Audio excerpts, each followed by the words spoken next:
এখন থেকে পুরো দেশকে তুফানের হাতে তুলিয়া দেব। বাংলার আকাশে এক ভয়ঙ্কর চৈতালি তুফান বয়ে যেতে পারে, সবাইকে নিরাপদে থাকার অনুরোধ করা যাচ্ছে। এমনই আভাস দিয়ে রেখেছিলেন নির্মাতা রায়হান রাফি। বলেছিলেন দিনের যে কোনো সময় আসতে পারে তুফানি ঝড়, আর তাই দরজা জানালা বন্ধ করে ঘরের ভেতর অবস্থান করতে বলেছিলেন। অবশেষে তুফানি ঝড় আসলো ঠিকই। শাকিব খানের লুক আর অ্যাকশনে যেন 10 নম্বর মহাবিপদ সংকেত। ভয়ে জড়সড় ভক্ত অনুরাগীরা।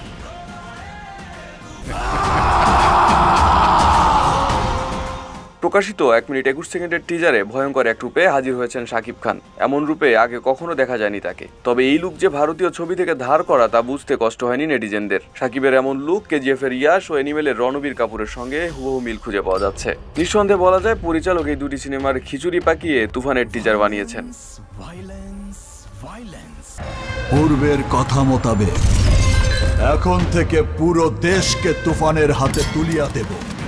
টিজারে শাকিবের পরনে ছিল স্যুট বুট, ঘন দাড়ি, লম্বা চুল, হাতে সিগারেট, ঠিক যেন অ্যানিমেলের রণবীর কাপুর। শাকিবকে ঠিক এমনই লাগছিল। সাথে অ্যাকশন দৃশ্য কেজিএফ ও অ্যানিমেলের মতোই লেগেছে অনেকটা।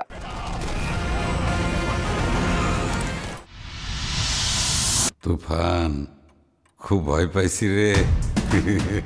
এদিকে চঞ্চল চৌধুরীকে দেখা গেল টিজারের একদম শেষে। শাকিব খানের তাণ্ডবে যেন তিনি দিয়েছেন তাচ্ছিল্যের হাসি। এ থেকে বোঝা যায় দুজনের মাঝে টক্কর হবে সমান তালে, যেন শিয়ানে শিয়ানে লড়াই।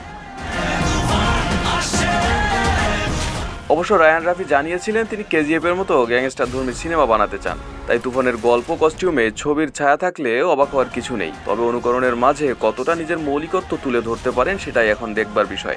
এই ছবিতে 90 দশকের গ্যাংস্টারের চরিত্রে দেখা যাবে দেশের মেগা স্টার শাকিবকে। এটি মুক্তি পাবে আসন্ন কোরবানির ঈদে। এর প্রযোজক আলফা আই চরকি ও ভারতীয় এসভিএফ।